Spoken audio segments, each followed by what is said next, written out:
told my pregnant sister I'm not helping with this one. I live with my mom and dad. I will be moving out soon, but the job I work at isn't paying really well. My 32-year-old sister is expecting her 7th child. She has 4 boys and 2 girls. 2 weeks ago at our family dinner, she announced she was pregnant again. Everyone else was happy, but I was, because I knew she would want me to help her with my nieces and nephews. After all, I took care of them when she went through postpartum and even had to miss my exam to watch them.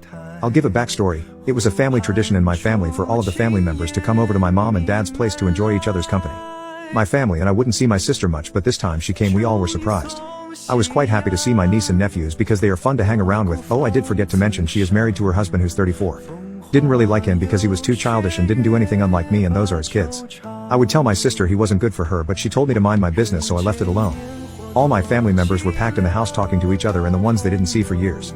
It was time for dinner. My family would set up white tables with trays of food, and everyone got their food and went into the living room because that's where we would always sit. My sister told everyone she had big news to tell. Everyone wanted to know. My sister sat next to our mother and held her hand. My sister proudly said she was pregnant loud enough for everyone. Everyone congrats her. I, on the other hand, was pissed because my sister is the type of woman to have kids back to back and not give her body a rest. When she would get pregnant, she would always call me for help because her childish husband doesn't do anything but sit around. I don't know why she keeps having babies. I told her one time that she is still young and has enough time to have kids, but she said she likes having kids for her husband. I wasn't going to be the pissy sister, so I hugged her and told her how happy I was for her. She held my hand and told me now I could be close to this baby and should move in with her so I could be closer to the kids.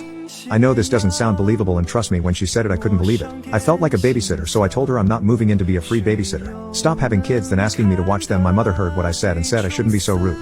I don't know if I am the a-hole in this situation or just a normal and reasonable person with a life of my own. So please give feedback.